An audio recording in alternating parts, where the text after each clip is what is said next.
The other evidence we have in the last couple of days is confirmation that 3 individuals at the Wuhan Institute got sick in November of last year, sick enough to be in the hospital from a virus that was previously undisclosed. They worked in the Wuhan Institute.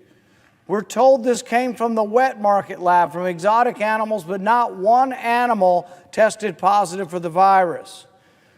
So we have an amendment we're hoping that will be adopted by this body that says gain-of-function research, as defined by the NIH in 2014, will not be permitted in China. We will not fund it with American dollars.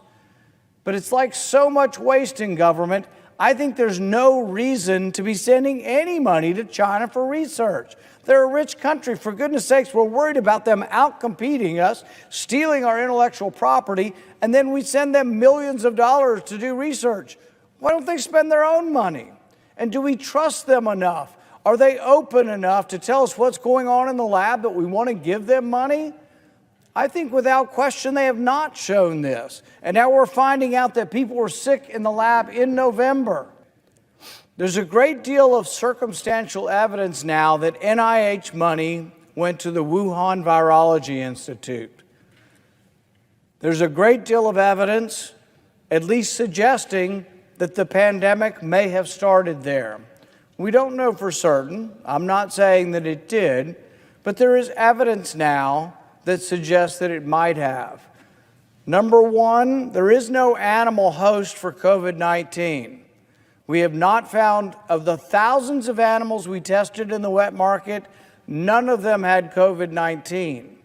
When you take COVID-19 and you try to infect bats, which is where most coronavirus come from, what do you discover? You discover that COVID-19 is actually not very well infected in bats. The bats don't catch it very easily. It seems as if COVID-19 is most adapted for humans. But if it came from animals, shouldn't there be an animal host that is readily infected by this? No more money should flow to China for research on gain of function, which means increasing the virulence or pathogenicity or the transmissibility of COVID virus to humans.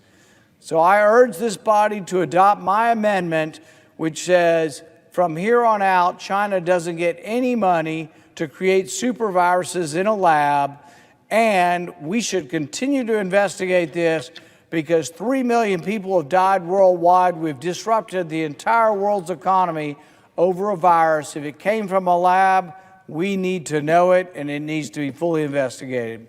Thank you, Mr. President.